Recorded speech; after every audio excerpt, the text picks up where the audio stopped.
So hello everyone, welcome back to the channel. तो आज हम आपका जो भी टॉपिक था लास्ट पल्स जो हमने एंड किया था लास्ट वीडियो में, तो उसको कंटिन्यू करेंगे क्योंकि आपका यूनिट नंबर 6 वाइटल साइंस का टॉपिक है।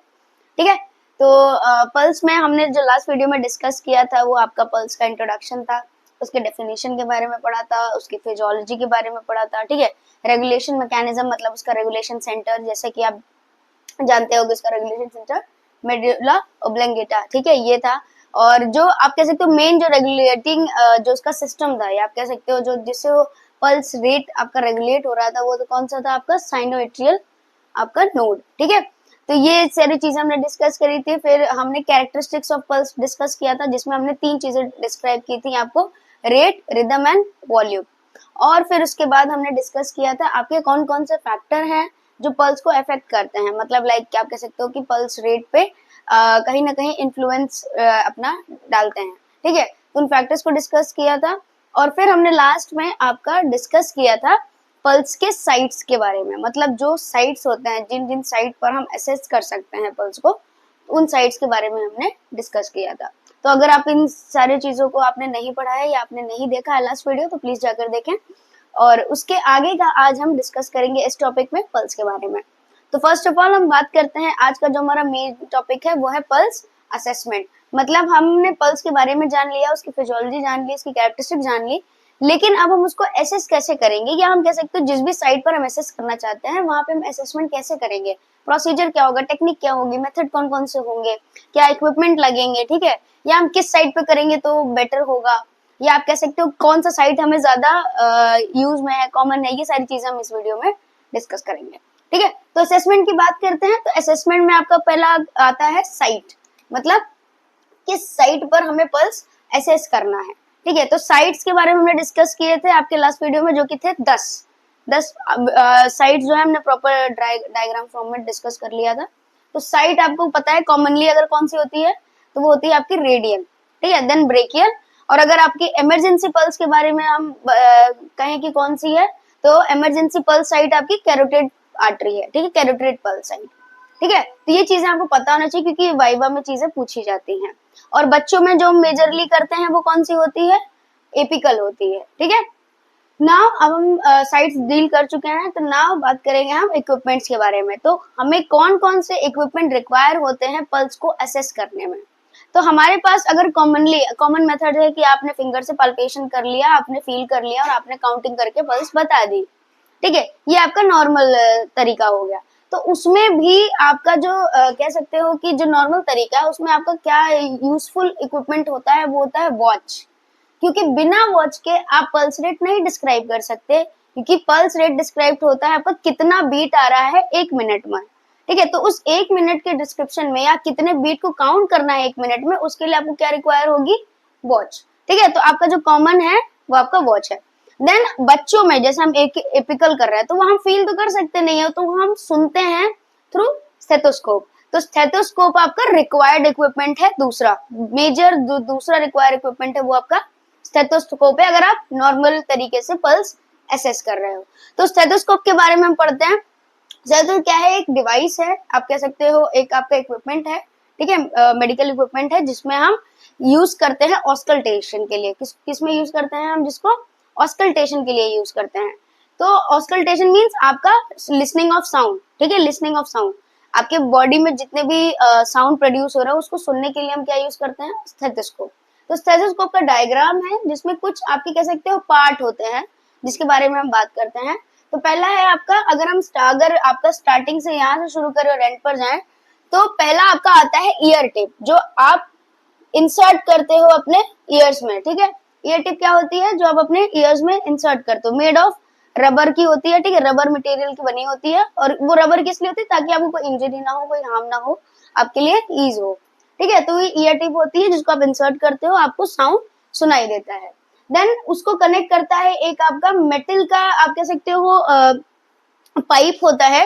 ठीक है, जिसमें आपका साउंड ट्रेवल करता है। ठीक है, तो यहाँ कनेक्ट होता है ऑरल ट्यूब, इसको बोलते हैं, जो मेटल का ट्यूब होता है उसको ऑरल ट्यूब कहते हैं। ठीक है, आपका ईयर टिप से ट्यूबिंग तक होता है, वो सिर्फ इतना ही होता है। ठीक है, ईयर टिप से ट्यूबिंग तक का जो एरिया होता है वो मेटल का अब ट्यूब होगा एक्चुअली एक, तो उसको ऑरल ट्यूब कहते हैं। वो कनेक्ट करता है ट्यूबिंग से ईयर टिप को, ठीक है।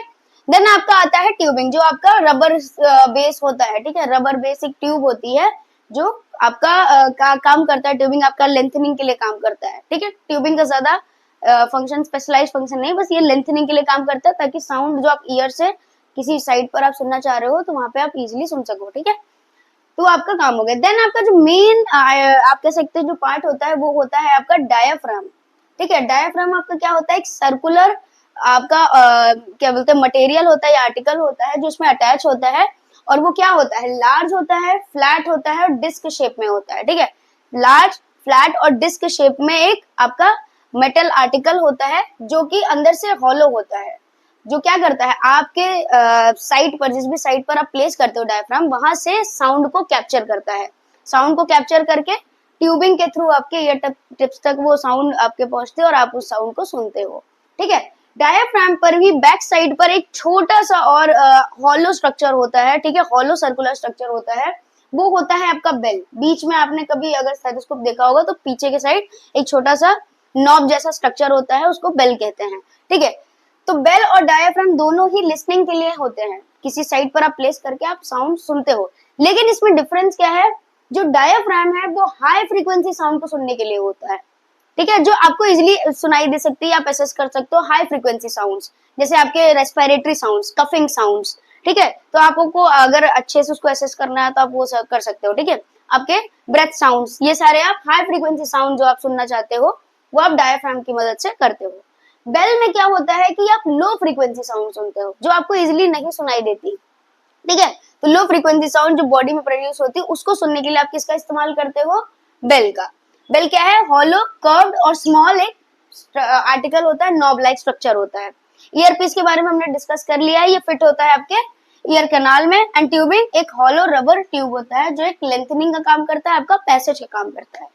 नेक्स्ट, अगर आप जैसे नॉर्मल आप जो प्रोसीजर है वो अप्लाई नहीं कर रहे हो और आप डिवाइस का हेल्प ले रहे हो, तो डिवाइस आपका पल्स में एक ही होता है, वो होता है आपका पल्स ऑक्सीमीटर। अब पल्स ऑक्सीमीटर क्या होता है, वैसे आप कॉमनली पल्स ऑक्सीमीटर ही यूज होता है मेजर हॉस्पिटल्स में। पल्स ऐसे नॉर्मली डॉक्टर्स कम ही असेस करते हैं, पल्स ऑक्सीमीटर ही आप ज्यादातर आप देखोगे, क्योंकि ये एडवांस आप कह सकते हो डिवाइस है जो आपको एक्यूरेट फॉर्म ऑफ आपको रीडिंग दे देता है, वैल्यू आपको मिल जाती है और काफी एफिशिएंट मीन जल्दी हो जाता है ये, ठीक है। कहाँ आप चेक करोगे, असेस करोगे, आपका 1 मिनट जाएगा, लेकिन pulse oximeter with in a seconds 30 seconds में आपको रीडिंग प्रोवाइड कर देता है, ठीक है। पल्स ऑक्सीमीटर आप मेजरली वैसे यूज करते हैं ऑक्सीजन सैचुरेशन को समझने के लिए या ऑक्सीजन सैचुरेशन की वैल्यू को जानने के लिए, लेकिन अगर आप उसमें पल्स भी डिनोट करता है तो आप पल्स रेट को भी असेस कर सकते हो उससे। तो पल्स ऑक्सीमीटर एक डिवाइस होता है, ठीक है, जो बैटरी से रन होता है आपका, और उसमें आपका क्या बोलते हैं एज पर एडवांस टेक्नोलॉजी और फिर आप कह सकते हो एडवांसमेंट, उसमें आपका जो वैल्यू होता है वो रीडिंग कर लेता है, आपके फिंगर टिप पे प्लेस करते हैं आप। पल्स ऑक्सीमीटर एक छोटा सा डिवाइस होता है, फिंगर टिप पे प्लेस करते हैं, वहां से वो रीडिंग कर लेता है और वहीं से वो ऑक्सीजन सैचुरेशन की भी रीडिंग करता है, तो दोनों की रीडिंग आपको साथ में डिस्प्ले हो जाती है, ठीक है। तो ये हो गए आपके इक्विपमेंट्स। नाउ हम बात करते हैं टेक्निक के बारे में, लाइक हमें जो भी टेक्निक अप्लाई करना है पल्स रेट को असेस करने में, उसके बारे में। तो टेक्निक जो भी आपका प्रोसीजर है उसके बारे में हम डिस्कस करेंगे, लेकिन उससे पहले कुछ चीजें आपको ध्यान में रखनी होती है, लाइक आप कह सकते हो कुछ इंस्ट्रक्शंस आपको पता होने चाहिए जब आप पल्स रेट एसेस करने जा रहे हो, ठीक है। तो पहला है आपका count pulse for full 1 minute. बहुत लोग होते हैं कि जैसा होता है कि काउंट पूरी नहीं करते हैं, लाइक आप नॉर्मली सुनते होगे या करते होगे कि आप 15 सेकंड्स काउंट करिए, 30 सेकंड्स काउंट करिए, देन उसको मल्टीप्लाई कर दीजिए बाय 4 बाय 2, ठीक है। लेकिन आपको फुल्ली काउंट करना है, अगर आपके पास लग रहा है कि आपके पास एफिशिएंट टाइम है तो आप उसको फुल्ली काउंट करिए। Then next is observe rate, rhythm and volume. Pulse rate को काउंट करना ही पल्स का असेसमेंट नहीं है, आपको रिदम और वॉल्यूम वो भी आपको असेस करनी है या आप कह सकते हो ऑब्जर्व करनी है। Then next is choose suitable site, जो आपका सुटेबल साइट है, लाइक अगर आपका रेडियल ब्रेकियल में कोई प्रॉब्लम आ रहा है, ठीक है, तो आप अदर जो भी साइट्स हैं, आपके पास 10 साइट्स ऑल ओवर, तो उसमें से आप जो सुटेबल पड़ रहा है, जो जिसके लिए पेशेंट को कोई हेजिटेशन ना हो, तो वो आप साइट चूज करें। Assessment should not be done after any intense activity, consuming caffeine और एल्कोहल और स्मोकिंग। किसी भी काइंड ऑफ एल्कोहल स्मोकिंग अगर पेशेंट ने करी है या क्लाइंट ने करी है, ठीक है, कैफीन का कंजप्शन हुआ है या फिर कोई इंटेंस एक्टिविटी करके आया है, तो ऑफ कोर्स वहां पे पल्स रेट क्या होगा, फ्लक्चुएट करेगा, तो आपको एक्यूरेट रीडिंग नहीं मिलेगी। इसीलिए आपको तब एसेस नहीं करना, आपको वेट करना है 10 to 15 minutes to normalise that patient. आपको अल्कोहल और स्मोकिंग में वैसे करनी ही नहीं होती क्योंकि वो नॉर्मलाइजेशन बहुत टाइम लग जाता है, ठीक है। देन आपका है कि always know that medicine interfere with pulse activity. आपको ये हमेशा पता होना चाहिए कि अगर पर्सन किसी मेडिकेशन पर है, लाइक कोई डिजीज कंडीशन है, कोई इलनेस कंडीशन है, तो उसके हिसाब से उनकी मेडिकेशन चल रही है। वैसे नॉर्मली जैसे आपका हाइपरटेंशन के पेशेंट हो गए, डायबिटीज के पेशेंट हो गए, तो इनकी मेडिकेशन आप रेगुलर बेसिस पे देखते हुए चलती है, ठीक है। तो अगर उन्होंने कोई ड्रग कंज्यूम करी है विद इन 5 मिनट, आप जब पल्स असेस करने जा रहे हो तभी उन्होंने करी है 5 मिनट पहले तक, तो आपको पल्स वहां पे थोड़ा सा वेट करके करना है क्योंकि आपको अच्छे से पता है कि मेडिकेशन क्या करती है, इंटरफेयर करती है आपके पल्स रेट पे, ठीक है। तो आपको एक्यूरेट रीडिंग नहीं मिलेगी। Next is note the recorded pulse rate. हमेशा जो भी पल्स आप असेस कर रहे हो, वैल्यू जो आपको मिल रही है उसको रिकॉर्ड करिए। देन दूसरा आपका लास्ट क्या है कि नोटिफाई फिजिशियन इफ। आपको फिजिशियन मींस आपको डॉक्टर को इन्फॉर्म करना है अगर आपको पल्स रेट 60 पर मिनट से कम मिल रहा है, ठीक है। और अगर आपको पल्स रेट 100 पर मिनट से ज्यादा मिल रहा है, ठीक है, तो ये कंडीशन आपकी कह सकते हो कॉम्प्लिकेशन अराइजल की कंडीशन है। तो आपको अगर ऐसा कुछ मिल रहा है वैल्यू तो प्लीज डॉक्टर को नोटिफाई करिए। नाउ हम बात करेंगे प्रोसीजर के बारे में। अब आगे बात करते हैं हम प्रोसीजर के बारे में। तो प्रोसीजर लाइक हमारा नॉर्मली हम जो एसेस करते हैं कॉमनली, आपका कौन सा साइट है, रेडियल साइट। तो प्रोसीजर भी हम उसके बारे में बात करेंगे।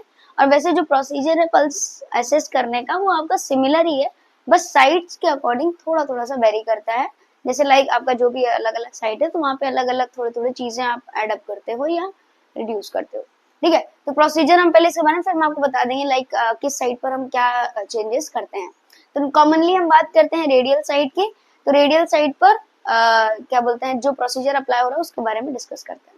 तो प्रोसीजर आपका जो रेडियल साइट है उसमें क्या करना है आपको, सबसे पहले जब भी आप पल्स असेस करो किसी भी साइट का, तो उसमें आपको हैंड हाइजीन ऑफ कोर्स हमेशा मेंटेन करके रखनी है।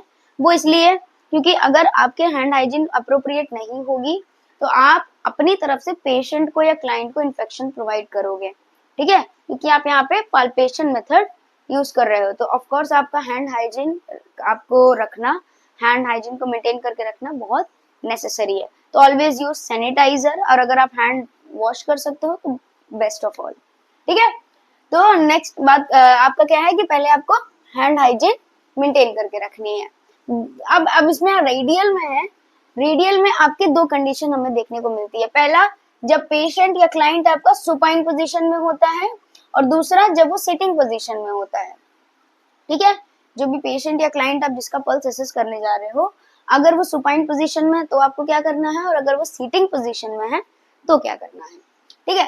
तो सुपाइन पोजीशन की पहले बात करते हैं। तो अगर आपका सुपाइन पोजीशन मींस आपका पेशेंट लेटा हुआ है तो आपको क्या करना है, place the clients forearm across the lower chest. सबसे पहले आपको क्या करना है, अगर पेशेंट सुपाइन पोजीशन में है तो उसके फोरआर्म को आपको क्या करना है, आपके डोमिनेंट या नॉन डोमिनेंट किसी भी हाथ को आप एसेस कर सकते हो। तो उसमें आप किसी भी एक हैंड को लेफ्ट और राइट आपको क्या करना है, लोअर चेस्ट पर, आपका अपर चेस्ट लोअर चेस्ट पे क्रॉस करके रखना है, ठीक है। क्रॉस मींस आपको ऐसे ले डाउन करना है, ठीक है। देन रिस्ट आपके स्ट्रेट होने चाहिए, आपको ध्यान रखना है। रिस्ट आपका अप्रोप्रिएट कंडीशन में होना चाहिए, जो कि आपका स्ट्रेट कंडीशन में रिस्ट आपकी होनी चाहिए। तो फोरआर्म आपका आपके लोअर चेस्ट पर आपको प्लेस करना है, और रिस्ट हमेशा जो आपके रिस्ट एरिया है वो स्ट्रेट होनी चाहिए, ठीक है। अगर सीटिंग पोजीशन में है तो क्या करना है, bend the client's elbow at 90 degree. Client का एल्बो जो है ये आपका नॉर्मल हैंड है, क्लाइंट का एल्बो अगर सीटिंग पोजीशन में है तो उसको 90 डिग्री पर आपको क्या करना है, बेंड करना है। दिस इज अ 90 डिग्री, आपने 90 डिग्री कर दिया है, जिसमें आपका पाम जो होगा ऊपर की तरफ फेस करेगा, ठीक है। Support the arm on chair. अब ये हाथ ऐसे झूलता हुआ तो रहेगा नहीं, इसको आप बैठा हुआ इंसान तो उसको जो चेयर का रेस्ट है, आर्म रेस्ट, उस पर आप रखवा दीजिए, ठीक है, ताकि उसका आर्म जो है वो रेस्टिंग फेस पर रहे, क्योंकि अगर प्रेशर लगेगा तो आपको पल्स एक्यूरेट नहीं मिलेगा। नाउ अब आपने दोनों पोजीशन में देख लिया, आपको क्या करना है, अब आपको दोनों पे क्या अप्लाई करना है। Now place the tip of first 3 fingers on dominant hand. अब अगर पेशेंट आपका सुपाइन पोजीशन में तो आपने यहाँ पे प्लेस कराया है, बैठा हुआ है तो आपने 90 डिग्री पे इधर रख के आपने इधर प्लेस किया है। दोनों कंडीशन में आपको अब क्या करना है, अपने डोमिनेंट हैंड का इस्तेमाल करना है फर्स्ट 3 फिंगर, आपकी फर्स्ट 3 फिंगर्स को यूज करना है, प्लेस करना है आपके रेडियल साइड पे। आपका रेडियल साइड ये होता है, जो थंब का एरिया होता है वो आपका रेडियल साइड होता है, हमेशा याद रखना, ठीक है। जो थंब का साइड होता है, थंब का, वो आपका रेडियल साइड होता है, ठीक है। तो आपके थंब के साइड पर आपको क्या करना है, 3 फिंगर को प्लेस करना है। आपको थंब के साइड पर आपको रेडियल साइड, इसको रेडियल आर्टरी के सॉरी रेडियल आर्टरी के साइड आपको प्लेस करना है, ठीक है। तो वहां पे आपको क्या करना है, आपको रेडियल आर्टरी पर अपना रिस्ट के आपको अपने फिंगर्स को प्लेस करना है। इस साइड को हम क्या कहते हैं, ये जो आपने रेडियल आर्टरी को असेस करने के लिए रेडियल साइड पर अपने 3 फिंगर प्लेस किए हैं, इस साइड को क्या कहते हैं, इस साइड को कहते हैं आपका रेडियस ऑब्लिटेरेट, ठीक है। आपका इस साइड को क्या कहते हैं, रेडियस ऑब्लिटेरेटस, ठीक है। तो इस साइड को आप क्या करोगे, आपने प्रॉपरली 3 फिंगर आपने अप्लाई कर दिया। अब क्या करना है, compress slightly, feel the pulse and then assess. अब क्या करना है आपको, आपने ये आपका जो भी हैंड आपने प्लेस किया, उस पे आपने 3 फिंगर्स प्लेस किए अपने, ठीक है। आपने 3 फिंगर्स प्लेस किए, ठीक है। लाइटली कंप्रेस करना है आपको, ठीक है। आप जैसे ही कंप्रेस करोगे आपको पल्स फील होने लग जाएगा, एक थ्रॉबिंग सा कुछ सेंसेशन आपको फील होगा। तो आपको वो जो फील हो रहा है वो क्या है, आपका पल्स है। तो आप उसको आप प्रॉपरली, हाँ आपके रिस्ट जो हमेशा सीधे रहने चाहिए, ठीक है, उसको आप प्रॉपरली फील करोगे, ठीक है। और आप वहां पे क्या असेस करोगे, उसके 3 कैरेक्टरिस्टिक्स। जैसे ही आप फील करोगे, आप अपना वॉच इस्तेमाल कर सकते हैं। वॉच से आप 1 मिनट की टाइमिंग की काउंट करके आप पल्स रेट को काउंट कर सकते हैं, और बाकी के जो कैरेक्टरिस्टिक्स आपके रिदम और वॉल्यूम वो आप फील कर सकते हो कि जो रेट है वो कितनी आ रही है, रिदम कैसा है, ठीक है, और वॉल्यूम हमें कितनी मिल रही है, मतलब जो थ्रॉबिंग सेंसेशन है वो कैसा हमें मिल रहा है, ठीक है। क्या करना है आपको, रेट 1 मिनट में काउंट कैलकुलेट करना है, रिदम आपको फील करनी है और वॉल्यूम फील करनी है, ठीक है। नाउ आपको क्या करना है, जो आप ये तीनों चीज असेस कर लो, तो जो भी वैल्यू आया है उसको रिकॉर्ड कर लीजिए, रिदम की जो आपको कंडीशन मिल रही है वो रिकॉर्ड करिए, और वॉल्यूम की जो कंडीशन आपको मिल रही है वो रिकॉर्ड करिए, ठीक है। तो this is all about pulse assessment, आपका प्रोसीजर। फिर से अगर इसको हम समराइज करें तो क्या है, आपको क्या करना है, अगर पेशेंट आपका सुपाइन पोजीशन पे है तो पेशेंट को आपका जो पेशेंट का आर्म है किसी भी आर्म पर आप कर सकते हो, लेफ्ट और राइट, उस आर्म को क्या करना है, लोअर चेस्ट पर फोल्ड करके रख देना है, फ्लेक्स करके, ठीक है। आपको क्या करना है, अगर पेशेंट सिटिंग पोजीशन में है तो उसका आप आर्म रेस्ट पर रख दीजिए चेयर के, और उसका हाथ ऊपर की तरफ, जो उसका पाम है ऊपर की तरफ फेस करना चाहिए, उसको आप इजीली रख दीजिए। नाउ अब आपको क्या करना है, आपको 3 फिंगर्स का यूज करना है, रेडियल साइड जो थंब का साइड होता है, ठीक है, उसको आपको प्लेस करना है और आपको फील करना है। जैसे ही आपको पल्स फील होने लगे, आप अपने वॉच से 1 मिनट की टाइमिंग पर आप क्या करें, रेट को कैलकुलेट करें कि 1 मिनट में हमें कितनी बीट्स समझ में आ रही हैं या फील हो रही हैं, ठीक है। एंड देन रिदम में क्या करना है, आपको उस रिदम को फील करना है कि जो हमें पल्स मिल रही है वो नॉर्मल है, मींस आपका रेगुलर रिदम है या फिर इरेगुलर है, ठीक है, ऐसे जा रहा है, या फिर आपका वॉल्यूम, कितना वॉल्यूम हमें फील हो पा रहा है, लाइक बहुत ज्यादा है कि हमें फील हो रहा है अप्रोप्रिएट, या फिर फील ही नहीं हो रहा है, तो वो आपका हो गया वॉल्यूम, ठीक है। तो ये आपका हो गया रेडियल साइड। अब बाकी के साइड्स पर क्या चेंजेस आते हैं, जैसे हमने रेडियल था तो आपने रेडियल साइड को प्रॉपरली प्लेस कर दिया, आपने असेस किया। जैसे आप ब्रेकियल कर रहे हो तो सेम ही चीज है, बस उसमें क्या है, आपका ब्रेकियल साइड पर आप असेस करते हो। एपिकल साइड पर जब आप करते हो तो वहां आप फिंगर्स का यूज नहीं करते हैं। एपिकल साइड्स पे आप हमेशा स्टेथोस्कोप का इस्तेमाल करते हैं। स्टेथोस्कोप आप यूज करते हो, वहां पे आप एपिकल पल्स को सुनते हो, फील नहीं करते हो, ठीक है। एपिकल पल्स को सुनते हो, उससे आप काउंटिंग करते हो। एंड देन आपका बाकी के जो भी साइड्स होते हैं वहां पे आप फील करते हो, ठीक है। जो आपके होते हैं कैरोटिड आप फील करते हो, टेम्पोरल आप फील करते हो, ब्रेकियल आप फील करते हो, रेडियल करते हो, ठीक है, फेमोरल करते हो, डॉर्सल पेडिस हो गया आपका, पॉप्लिटियल, टीबियल, ठीक है, ये सारे आप फील करते हो। लेकिन जो एपिकल होता है उसको आप क्या करते हो, सुनते हो with the help of stethoscope, ठीक है ना। ये आपका हो गया प्रोसीजर। नाउ हम बात करते हैं कि हमें क्या ऑल्टरेशन मिलता है, जो भी लाइक पल्स की अगर रेट पे फ्लक्चुएशन देखने को मिल रहा है, या तो हमें पल्स रेट ज्यादा मिलेगा या पल्स रेट कम मिलेगा, तो उसको उस ऑल्टरेशन को हम क्या कहते हैं, उसके बारे में डिस्कस करते हैं। तो ऑल्टरेशन जो है आपके, जो अल्टरेशन है आपके पल्स पे, वो आपके तीनों कैरेक्टरिस्टिक्स पर डिफाइंड है। जो पहला आपका रेट है, रिदम है एंड देन वॉल्यूम है, इन तीनों पर ही डिफाइन किया गया है। अगर रेट में आपको जो पल्स रेट आपकी है वो ज्यादा मिल रही है तो उस कंडीशन को हम कहते हैं टेकीकार्डिया। क्या कहते हैं? टेकीकार्डिया। टेकीकार्डिया क्या है? जब आपका pulse rate 100 beat per minute से ऊपर चला जाता है, वो आपकी कौन सी कंडीशन होती है? टेकीकार्डिया। जिसका आप नॉर्मल रेंज कैसे सॉरी जिसका आप रेंज आप कहते हो कितना ऊपर जाएगा, तो रेंज आप जान सकते, इतना समय अनुमान लगा सकते हैं या इतना आपको पता होना चाहिए 100 to 80 बीट्स पर मिनट तक जाता है। ठीक है, टेकीकार्डिया का रेंज। टेकीकार्डिया क्या है? जब आपका पल्स रेट 100 पर बीट पर मिनट से ऊपर चला जाता है तो आपका कंडीशन हो जाता है टेकीकार्डिया। ये आपको इन्फेक्शन में, किसी डिजीज कंडीशन में, इंटेंस एक्सरसाइजेज में, ठीक है, ऐसी कंडीशंस में आपको देखने को मिलेगा जहां पे आपका हार्ट जो है ज्यादा ब्लड पंप कर रहा है। देन आपका आता है ब्रेडीकार्डिया। ब्रेडीकार्डिया में क्या है? ब्रेडीकार्डिया आपका क्या है कि जब आपका जो पल्स रेट है वो आपको 60 से नीचे मिलता है। नॉर्मल रेंज की हमने बात करी थी तो वो 60 to 80 था। ठीक है, आपका 70 to 80, 60 to 80 था, और एवरेज अगर है तो 72 बीट्स पर मिनट था। तो इसमें क्या है कि जब आपका 60 बीट पर मिनट से नीचे चला जाता है, ठीक है, आपका जो भी वैल्यू आपको मिल रही है, तो उसको कहते हैं ब्रेडीकार्डिया। ब्रेडीकार्डिया क्या है? जब आपका पल्स रेट 60 पर बीट मिनट से नीचे चला जाए।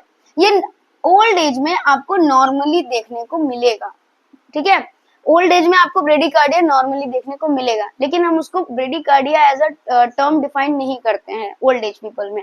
क्यों? क्योंकि वो उनके कैरेक्टरिस्टिक्स पर है, उनका नेचुरल फिनोमिना है, क्योंकि उनका मेटाबॉलिज्म लो हो चुका है, उनका कार्डियोवास्कुलर सिस्टम है उसकी फंक्शनिंग लो हो चुकी है, रेस्पिरेशन फंक्शनिंग लो हो चुकी है। ठीक है, तो इसीलिए उस वहां पर इसको नॉर्मली बोला गया है। ठीक है, normally seen in old age people. लेकिन अगर आपको अदर अडल्ट में, चिल्ड्रन में मिल रहा है तो उसको ब्रेडीकार्डिया बोलते हैं, जो कि एक आपका कह सकते हैं अल्टरेशन इन पल्स। ठीक है, नेक्स्ट आपका आता है रिदम। अगर रिदम में आपको अल्टरेशन मिल रहा है तो पहला है आपका देखो कि नॉर्मल मिलेगा। रिदम आपको हमेशा नॉर्मल मिलेगा नॉर्मल पेशेंट में, नॉर्मल पर्सन में। ठीक है, तो उसमें क्या नॉर्मल रिदमिक पैटर्न जो कि रेगुलर होगा, रेगुलर तरीके से आपको मिल रहा है। वहां अल्टरेशन की बात अगर करें तो इररेगुलर रिदमिक पैटर्न हमें देखने को मिलेगा। क्या मिलेगा? Irregular rhythmic pattern. तो इसमें रिदम क्या होगा? इररेगुलर तरीके से आपको फील होगा। तो उस कंडीशन को कहते हैं डिसरिदीमिया या फिर एरिदीमिया। ये आप आगे जब कंडीशंस पढ़ोगे, ठीक है, आप मेडिकल सर्जिकल नर्सिंग में, उसमें आप ये चीजें पढ़ोगे। ठीक है, कार्डियोवास्कुलर सिस्टम में। तो डिसरिदीमिया एंड और या फिर एरिदीमिया आपका होता है। डिसरिदीमिया आपको लाइक ऐसी कंडीशन है एरिदीमिया, डिस्क्रिदीमिया, जिसमें आपको जो रिदम है, जो आपको पल्स पे फील हो रही है, वो आपको इररेगुलर मिलेगी। तो वो क्या डिनोट करती है कि आपका जो हार्ट का फंक्शनिंग है वो भी इररेगुलर मींस फिब्रिलेशन की कंडीशन है। ठीक है, आर्टेरियल फिब्रिलेशन हो सकता है, वेंट्रिकुलर फिब्रिलेशन हो सकता है। ठीक है, उसकी कॉन्ट्रैक्शन में कहीं ना कहीं प्रॉब्लम आ रही है। तो ये आपका हो गया irregular rhythmic pattern. Then next is आपका वॉल्यूम। तो वॉल्यूम में आपको तीन चीजें मिलती है। Full volume. Full volume means आपका नॉर्मल, आपको फुल वॉल्यूम पता चल रही है, आपको फील हो रही है, दैट इज आपका फुल वॉल्यूम, और वो नॉर्मल है। जो अल्टरेशन है वो ये है कि बाउंडिंग अगर वॉल्यूम मिल रही है आपकी, बाउंडिंग मतलब बहुत ज्यादा मिल रहा है। ठीक है, बहुत ज्यादा आपको फील हो रहा है, आप ऐसे हाथ रख रहे हो और आपको फील होने लग रहा है बहुत ज्यादा है। ठीक है, बहुत हाई प्रेशर मीन्स हार्ट लगा रहा है। ठीक है, तो वो फोर्सफुल पल्स कहते हैं उसको। ठीक है, बाउंडिंग पल्स को क्या कहते हैं? फोर्सफुल पल्स, मतलब बहुत ज्यादा प्रेशर लग रहा है, तो वो आपका अल्टरेशन है। वो क्यों? क्योंकि आपके हार्ट को ज्यादा वर्क करना पड़ रहा है। तो ऑफ कोर्स कोई ऐसी कंडीशन होगी जिसमें वो इतना वर्क कर रहा है। अगर नॉर्मली आपका जो कह सकते हो वॉल्यूम है, वो आपका फुल वॉल्यूम आपको मिल रहा है, उससे ज्यादा मिल रहा है, तो ऑफ कोर्स आपका हार्ट जो है वो ज्यादा वर्क कर रहा है।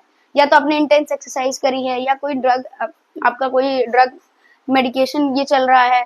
ठीक है, या फिर आपने कैफीन, अल्कोहल, इन सारी चीजों को कंज्यूम किया है, तो आपका इस वजह से हार्ट ज्यादा वर्क कर रही है। या अदर कोई मेडिकल कंडीशन है कि हार्ट अपने नॉर्मल फंक्शनिंग से ज्यादा फंक्शन क्यों कर रहा है, so it is a alteration in आपका pulse. Then next is weak pulse. Weak pulse क्या है आपका? आपको फील ही नहीं होगा वॉल्यूम, आप ढूंढते रह जाओगे पल्स मिल क्यों नहीं रहा, थोड़ा थोड़ा सा फील हो रहा है, हल्का हल्का सा फील नहीं हो रहा है, दैट इज आपका वीक पल्स। वीक पल्स को क्या कहते हैं? Feeble pulse.